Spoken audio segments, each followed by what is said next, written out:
Everyone, welcome back to our e learning tutorial.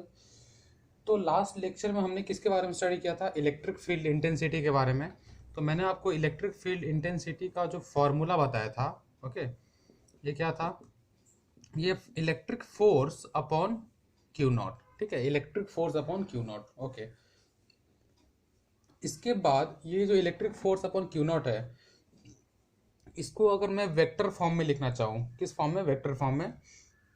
कि मान के चलो यहाँ पे ये क्या है, प्लस क्यू चार्ज है, और यहाँ से आर डिस्टेंस पे, ठीक है, आर वेक्टर पे क्या है, पॉइंट पी है, और पॉइंट पी पे मुझे बोल रहा है यहाँ पे, ओके, पॉइंट पी है, यहाँ पे मुझे अगर इसका इलेक्ट्रिक फील्ड इंटेंसिटी फाइंड करना है, ठीक है।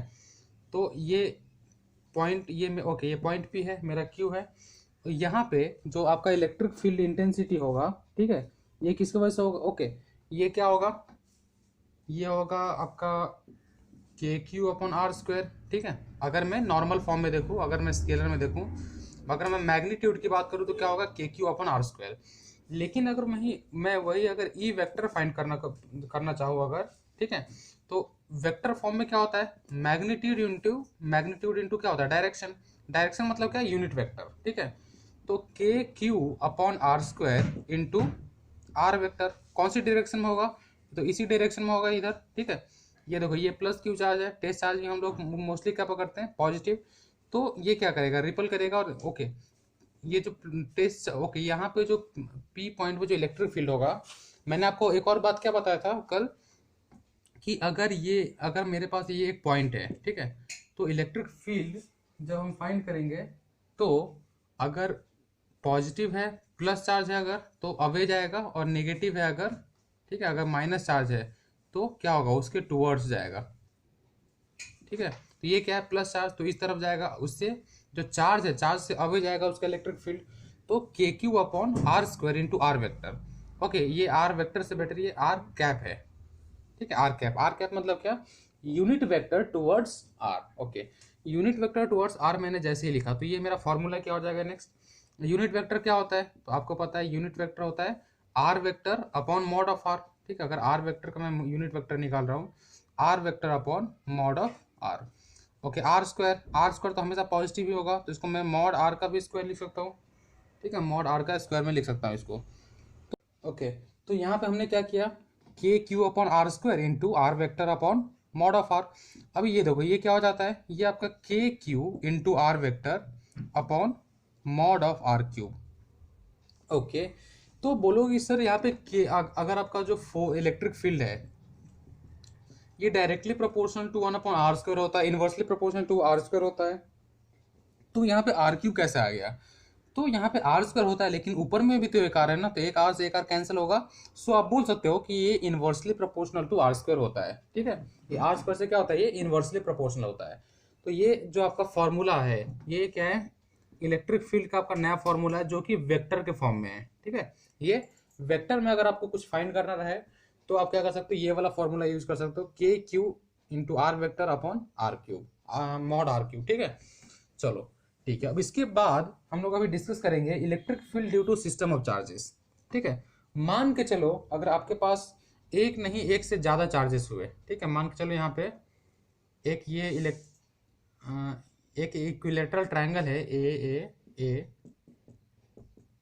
सी, ठीक है। मान के चलो आपके पास एक इक्विलेटरल ट्रायंगल है, और इक्विलेटरल ट्रायंगल में आपको अगर इलेक्ट्रिक फील्ड फाइंड करना है, ठीक है, अगर मैं बोलूँ आपको यहाँ पे कि ए के ऊपर इलेक्ट्रिक फील्ड फाइंड करो, और यहाँ पे प्लस क्यू चार्ज है और यहाँ पे माइनस क्यू चार्ज है, तो ए जो पॉइंट है, ए पॉइंट पे अगर आपको मैं बोलूँ कि नेट इलेक्ट्रिक फील्ड क्या होगा, वो बताओ मुझे, आप क्या करोगे?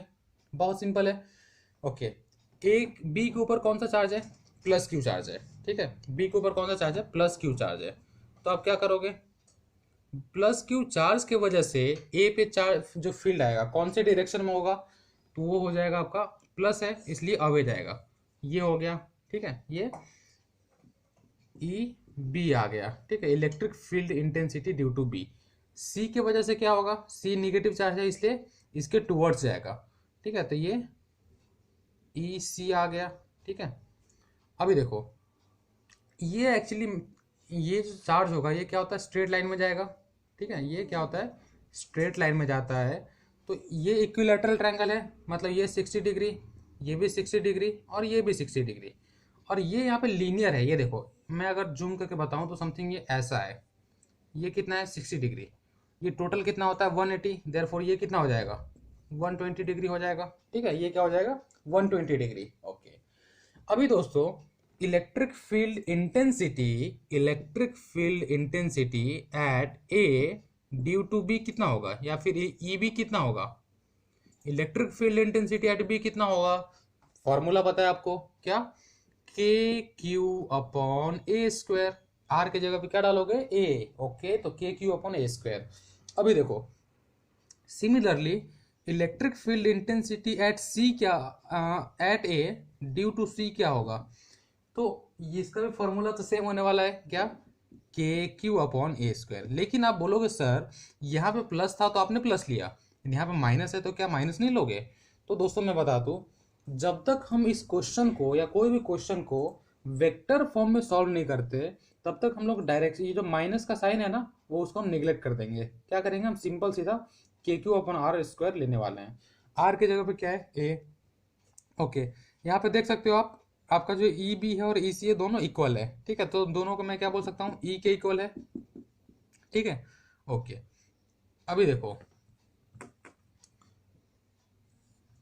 ये 120 डिग्री है, कितना 120 डिग्री, अगर मान के चलो अगर ये 120 डिग्री अगर होता है, ठीक है,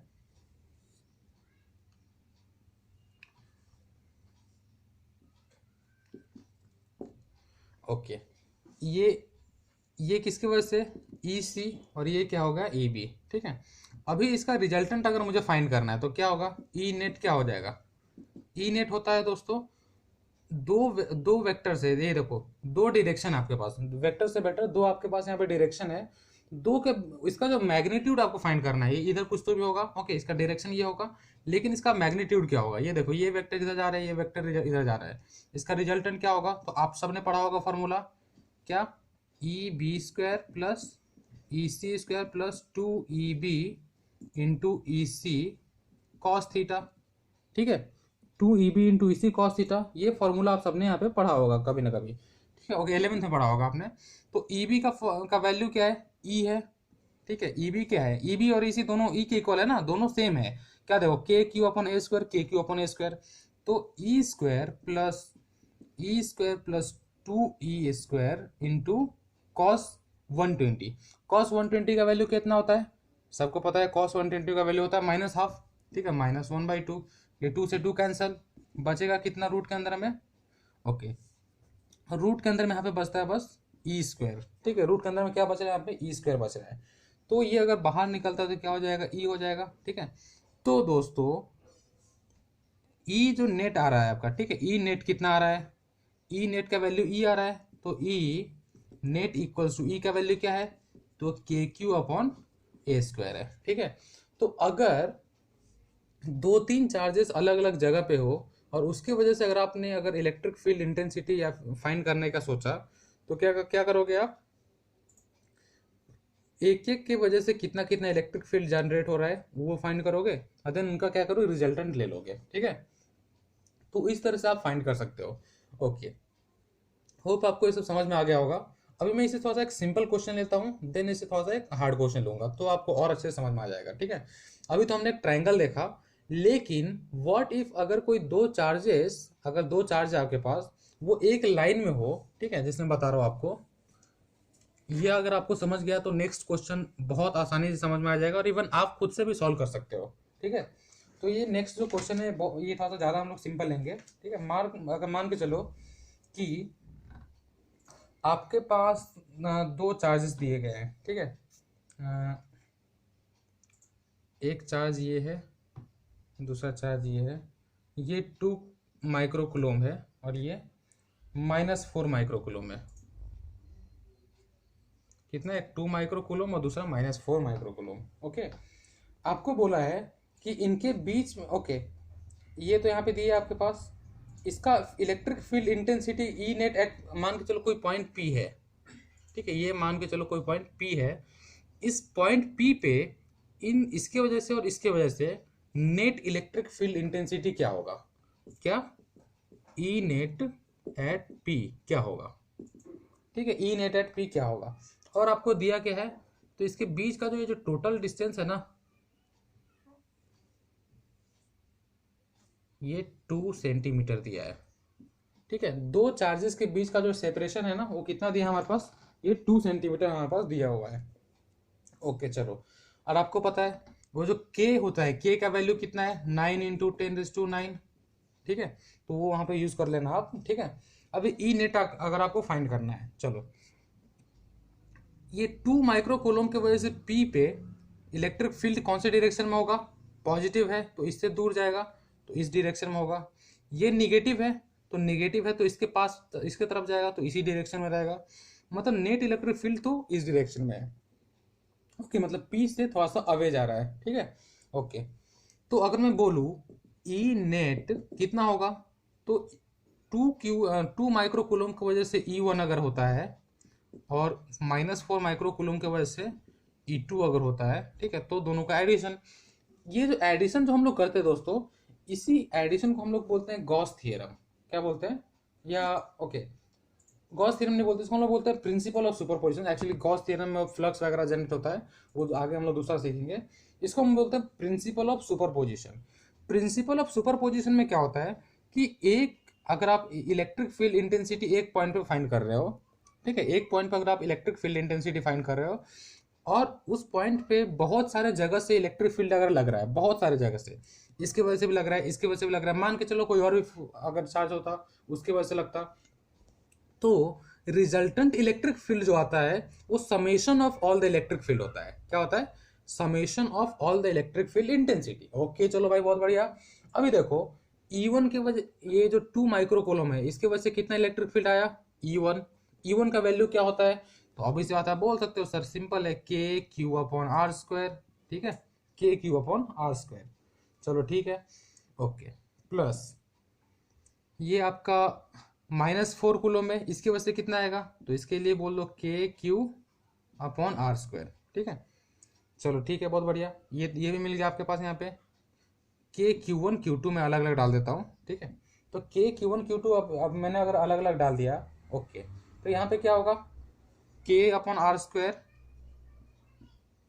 ठीक है, K/R²। ये R², R जो है आपका, ये इसका मिडल पॉइंट है, ठीक है, मतलब ये P है ना, ये P क्या है, 2 का मिडल पॉइंट, मतलब एट 1 सेंटीमीटर अपार्ट फ्रॉम 2, इससे 1 सेंटीमीटर और यहाँ से भी 1 सेंटीमीटर, ठीक है। तो मतलब बीच में -2, ये जो 2 कूलम है और -4 कूलम है, इसके बीच में जो स्पेस है, इसके बीच में जो पॉइंट है, इस पॉइंट पे आपको क्या करना है, यहाँ पे इलेक्ट्रिक फील्ड इंटेंसिटी फाइंड करना है, ठीक है। तो Q1 का वैल्यू क्या है, Q1 का value 2 micro coulomb, micro coulomb को कूलम में करोगे तो कितना होता है, 10⁻⁻6, 10⁻⁻6 प्लस इसके वजह से कितना होगा, 4 × 10⁻⁻6। फिर से आपको याद रखना है कि माइनस का साइन हमें क्या करना है, छोड़ देना है, नेग्लेक्ट करना है, ठीक है, हमें प्लस का साइन लेके चलना है यहाँ पे। ओके, तो यहाँ से हमें क्या मिलेगा, K का वैल्यू क्या है, 9 × 10⁻9 × 4 + 2 6 × 10⁻6, ओके, अपॉन में क्या हो जाएगा। अभी देखो 1 सेंटीमीटर मतलब कितना मीटर, 1 सेंटीमीटर अगर है आपके पास, ठीक है, तो इसको अगर आप नॉर्मल इसमें कन्वर्ट करना चाहते हो तो कितना हो जाएगा, 10⁻³ का स्क्वायर, ठीक है। तो 10⁻³ का, ओके, मैं इसको अब यहाँ पे सॉल्व कर और रफ करके सॉल्व कर देता हूँ, तो हमें ई नेट का कितना वैल्यू मिलेगा। अभी देखो 10⁻³ क्या होगा, 10⁻6, तो 10⁻6 और 10⁻6 क्या होगा, कैंसिल। हमें यहाँ से क्या मिला, 9 × 6 54, 54 × 10⁻9, ठीक है। ये हमें क्या मिला, नेट इलेक्ट्रिक फील्ड इंटेंसिटी। इसका यूनिट क्या होगा, इसका यूनिट होता है न्यूटन पर कूलोम, ठीक है। क्यों, क्योंकि फोर्स अपॉन Q0 ये होता है आपका इलेक्ट्रिक फील्ड इंटेंसिटी, ठीक है। इलेक्ट्रिक फील्ड इंटेंसिटी क्या होता है, फोर्स अपॉन Q0, फोर्स क्या होता है, न्यूटन अपॉन Q0, मतलब क्या, चार्ज, चार्ज का यूनिट कूलोम, देखो फोर्स न्यूटन पर कूलोम क्या होता है, आपका इलेक्ट्रिक फील्ड इंटेंसिटी का यूनिट होता है। चलो ठीक है, होप आपको क्वेश्चन समझ में आ गया होगा। क्वेश्चन में क्या था कि 2 माइक्रो कूलम एक चार्ज है, -4 माइक्रो कूलम दूसरा चार्ज है, दोनों के बीच में हमें इलेक्ट्रिक फील्ड इंटेंसिटी फाइंड करना था। तो एक की वजह से इलेक्ट्रिक फील्ड इंटेंसिटी E1, दूसरे की वजह से E2। आपको मैंने डायरेक्शन बता दिया, क्यों इसके वजह से इधर जाएगा, क्यों? क्योंकि ये प्लस चार्ज है। इसके वजह से भी इधर ही जाएगा, क्यों? क्योंकि माइनस चार्ज है। माइनस चार्ज का इंटेंसिटी अपने तरफ रहता है, और जो प्लस चार्ज होता है उससे उससे उसके लिए क्या होता है, वो दूर जाता है। तो 2 कूलम यहाँ पे है, 2 माइक्रो कूलम, तो इससे क्या होगा, दूर जाएगा। और ये -4 कूलम क्या है, माइनस है, तो ये इसके लिए इसकी तरफ पास आएगा। तो नेट जो रिजल्टेंट फील्ड है, जो आपका इंटेंसिटी है, उसका डायरेक्शन किधर जाएगा? तो नेट इलेक्ट्रिक फील्ड इंटेंसिटी का डायरेक्शन -4 माइक्रो कूलम की तरफ रहेगा। ठीक है, तो मैंने क्या किया, E1 प्लस E2 किया। E1 का वैल्यू क्या है, KQ/R², E2 का KQ2/R²। R तो सेम ही है, क्यों? क्योंकि मिडल में है। ठीक है, तो K/R² मैंने कॉमन निकाला और Q1 और Q2 का वैल्यू यहाँ पर सब्सटीट्यूट किया। और जैसे ही Q1 और Q2 का मैंने वैल्यू सब्सटीट्यूट किया, तो आप देख सकते हो यहाँ पे मुझे क्या मिलता है, 54 × 10⁹। ठीक है, तो यहाँ से मुझे इलेक्ट्रिक फील्ड इंटेंसिटी मिल गया। ये एक तरह का क्वेश्चन आता है। ठीक है, ये एक क्वेश्चन है आपका। ओके, इसके बाद मैंने तो आपको बताया कि एक उससे सिंपल कराऊंगा, तो ये आपका लाइन पे था, ये सिंपल हो गया। इसके बाद मैं इससे थोड़ा सा अच्छा एक क्वेश्चन कराता हूँ, जो कि आपको बहुत ज़्यादा हेल्प देगा सॉल्व करने में। वो है, अगर आपके पास, लेट अस अज्यूम कि आपके पास एक स्क्वायर है। ठीक है, क्या है, एक स्क्वायर है। तो स्क्वायर के अंदर में इलेक्ट्रिक फील्ड ओके, पहली बात मैं क्वेश्चन एक बार ड्रॉ कर देता हूँ। होप आप सबको ये क्वेश्चन समझ में आ गया। आप एक बार लिख लो अच्छे से। सबने, अगर आप सबने लिख लिया है इसको, तो मैं ये क्वेश्चन रफ कर देता हूँ। देन हम लोग बढ़ेंगे नेक्स्ट क्वेश्चन की तरफ। आज का जो तीसरा क्वेश्चन होगा एक तरह से, क्योंकि ये जो कॉन्सेप्ट था, अभी मैंने आपको जो कॉन्सेप्ट बताया, कॉन्सेप्ट का नाम क्या था, electric field due to system of charges. System of charges मतलब क्या, एक चार्ज इधर है, दूसरा चार्ज इधर है, तीसरा इधर है, चौथा इधर, पांचवा इधर, ऐसे कुछ भी चार्ज हो सकते हैं। दो या दो से ज़्यादा चार्जेस हो सकते हैं। उनके वजह से किसी एक पॉइंट पे अगर इलेक्ट्रिक फील्ड फाइंड कर रहे हो, ठीक है, अगर मान के चलो इसके वजह से इधर है, इसके वजह से भी है, इसके वजह से भी है, इसके वजह से भी है, इसके वजह से भी है, सारे पॉइंट्स की वजह से, सारे चार्जेस की वजह से यहाँ पे अगर आप इलेक्ट्रिक फील्ड फाइंड कर रहे हो, ठीक है, तो वो क्या होगा? ठीक है, ये फाइंड करने के लिए जरूरत क्या है कि हमें प्रिंसिपल ऑफ सुपरपोजिशन आना चाहिए। क्या आना चाहिए? Principle of superposition. Superposition principle में क्या होता है कि जितने भी इलेक्ट्रिक फील्ड हो, वो सबको हम क्या कर सकते हैं, ऐड कर सकते हैं। ठीक है, वो सबको हम क्या कर सकते हैं, ऐड कर सकते हैं। ऐसे मान के चलो यहाँ पे एक Q1 चार्ज है, यहाँ पे Q2 चार्ज है, यहाँ पे Q3 चार्ज है, और ये पॉइंट P है। ठीक है, इस पॉइंट P पे अगर आपको नेट चार्ज निकालना है, ठीक है, ये मान के चलो माइनस है, ये प्लस है, ये प्लस है। ओके, इसकी वजह से क्या होगा, इलेक्ट्रिक फील्ड इंटेंसिटी इधर आएगा, इसके वजह से इधर आएगा, इसकी वजह से इधर आएगा। ठीक है, अभी देखो ये प्लस है, इसलिए इससे आगे जाएगा, मतलब इधर इसका डायरेक्शन होगा। ये माइनस है, इसलिए इसका डायरेक्शन क्या होगा, उसके अपने तरफ ही होगा। और ये प्लस है, इसलिए इसका डायरेक्शन क्या होगा, आगे होगा। ठीक है, तो मैं अगर 1 2 3 बोलूँ, तो E1 वेक्टर, E2 वेक्टर, ये क्या हो गया, E3 वेक्टर। ठीक है, ओके, यहाँ से आपको तीन तरह के, ये तीनों डायरेक्शन में आपको क्या मिल गया, इलेक्ट्रिक फील्ड इंटेंसिटी। आपको फाइंड क्या करना है, आपको तो बस एक ही फाइंड करना है ना, ई नेट फाइंड करना है।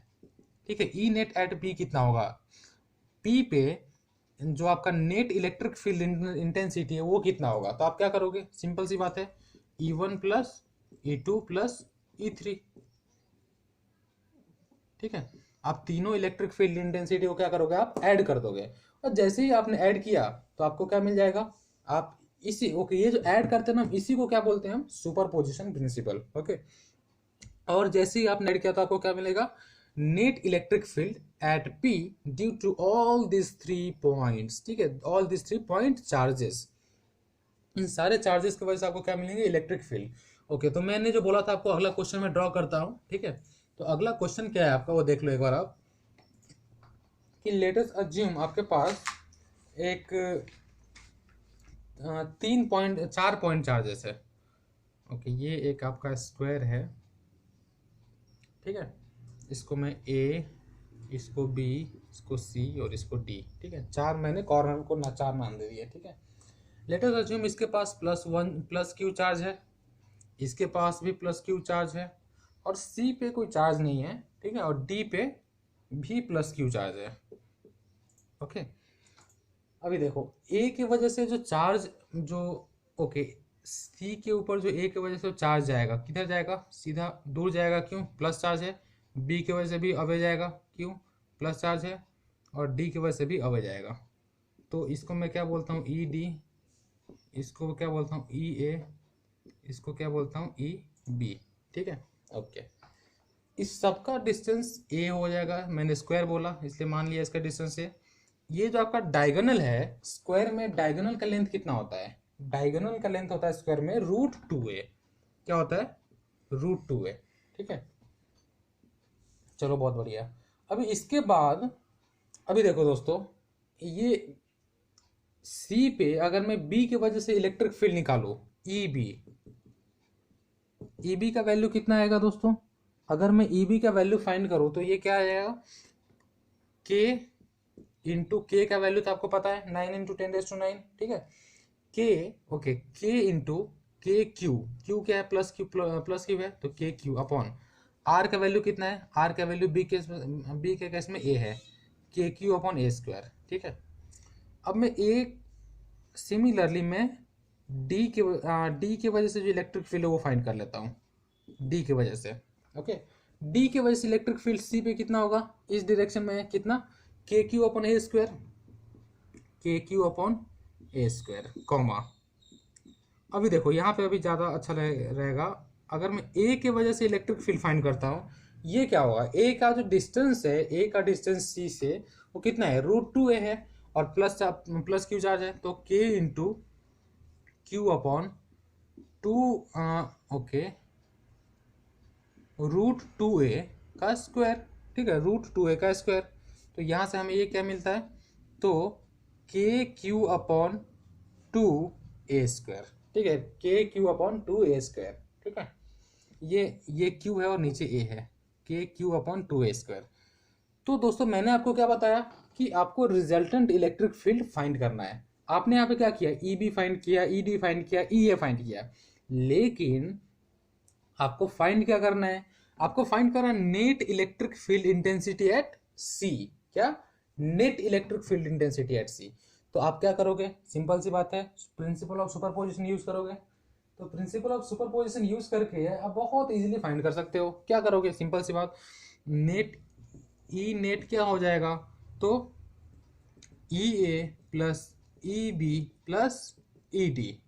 ठीक है, मतलब ए की वजह से, बी की वजह से और डी की वजह से, तीनों की वजह से जो इंटेंसिटी होगा उसको क्या करोगे, ऐड कर लोगे। ठीक है, तो अभी देखो तीनों का रिजल्टेंट वेक्टर आपको फाइंड करना है, आपको रिजल्टेंट मैग्नीट्यूड फाइंड करना है। तो आप क्या करोगे, सिंपल सी बात है, ये कितना है, ये 90 डिग्री है, डी और बी का जो एंगल है वो 90 डिग्री है, और इसका जो रिजल्टेंट होगा ये ए के अलोंग ही रहेगा।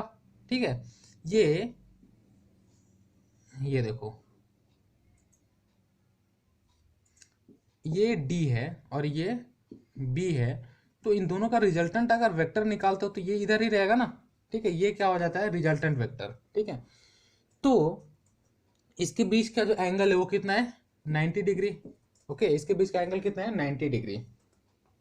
तो दोस्तों आप एक बार पहले इसको लिख लो, पूरा डायग्राम बना लो, सब कुछ बना लो, देन मैं इसको रफ कर देता हूँ।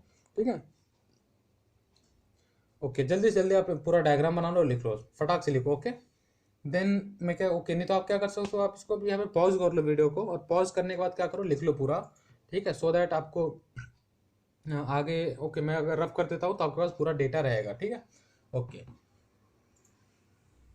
तो अगर मैं इसको रफ कर देता हूँ तो मुझे यहाँ पे क्या मिलेगा, ओके, पहले मैं बी और डी का रिजल्टेंट निकालता हूँ।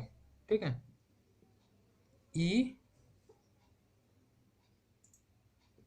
वेक्टर, E1 वेक्टर में बी और डी का जो रिजल्टेंट होगा ना, मैं उसको E1 वेक्टर बोलता हूँ। कितना, E1। ठीक है, तो E1 वेक्टर मुझे क्या मिलेगा, तो E D square plus E B square, E D square plus E B square plus 2ED into E B into cos 90।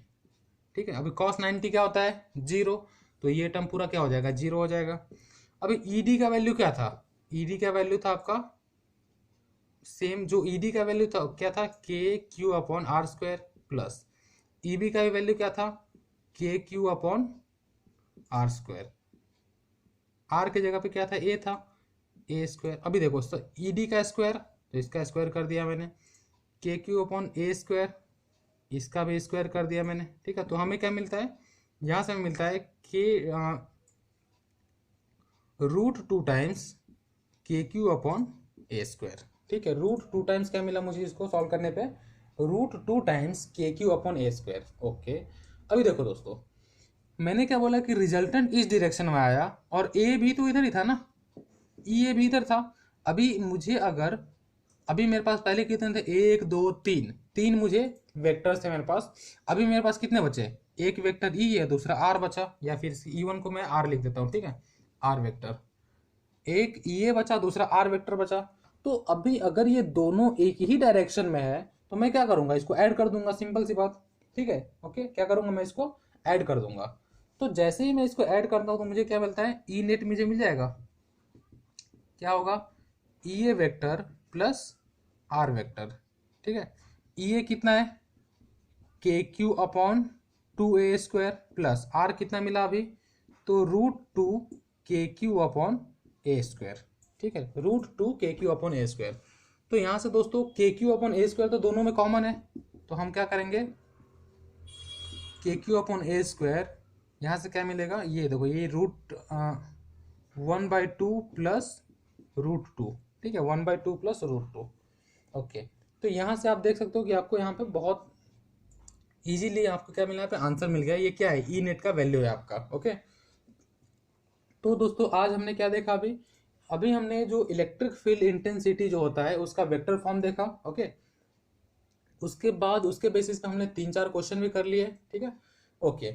आपको मैं फिर से एक बार रिवाइज करा देता हूँ कि इलेक्ट्रिक फील्ड क्या है, क्योंकि ओके अभी तक हमने जो भी कुछ क्वेश्चन फाइंड सॉल्व किया, ये सारे के सारे क्वेश्चन आप इलेक्ट्रिक फील्ड के बजाय अगर आप इलेक्ट्रिक फोर्स आपने जब पढ़ा था, ओके, तो उस समय भी सेम क्वेश्चन बनते हैं। तो अगर मैं आपको फिर से एक बार रिवाइज करा दूँ इलेक्ट्रिक फील्ड क्या है, सो दैट आपको और अच्छे से फील आएगा कि हाँ सॉल्व कैसे करना है हमें क्वेश्चन, ठीक है। मैंने क्या बताया था कि लेट अस अज्यूम कि एक यहाँ पे कोई चार्ज क्यू है, ठीक है। इस क्यू चार्ज का अपना एक फील्ड होगा, क्या होगा, अपना एक फील्ड होगा, और इस फील्ड के अंदर में इसका अपना एक इंटेंसिटी होगा, ठीक है। इस फील्ड के अंदर में क्या होगा, इसका अपना एक इंटेंसिटी होगा, और वो इंटेंसिटी चेक करने के लिए हम लोग क्या करेंगे, एक छोटा सा टेस्ट चार्ज, बहुत छोटा सा Q0 एक टेस्ट चार्ज लेकर आएंगे और उसको हम इसके अंदर में घुमाएंगे, तो हमें क्या पता चलेगा कि इसका इंटेंसिटी कितना है, ठीक है। तो हमें क्या मिलेगा कि उसका ऑब्स्टिकल, ये जो Q है इसका जो इंटेंसिटी है, इसके इंटेंसिटी में अगर दूसरा कोई आएगा तो उसको क्या मिलेगा, उसको बहुत ज़्यादा ऑब्स्टिकल्स मिलेंगे, ठीक है। तो वो जो इलेक्ट्रिक फील्ड है ये कितना ऑब्स्टिकल मिलेगा, तो इसको अगर मेजर किया तो वही हम बोलते हैं इलेक्ट्रिक फील्ड इंटेंसिटी, और ये होता है इलेक्ट्रिक फोर्स अपॉन Q0 क्या, तो इसके वजह से जो फोर्स जो, ओके, हमने यहाँ पे क्या किया, इसके वजह से क्या फोर्स लग रहा है इस पे, ये जो फील्ड है इसमें कितना फोर्स लग रहा है, तो हमने क्या किया, फोर्स अपॉन Q0 इसकी वजह से लग रहा है, तो अपॉन Q0 हमने फाइंड किया, ठीक है। तो ये हमारा क्या बन जाता है, इलेक्ट्रिक फील्ड इंटेंसिटी, चलो ठीक है।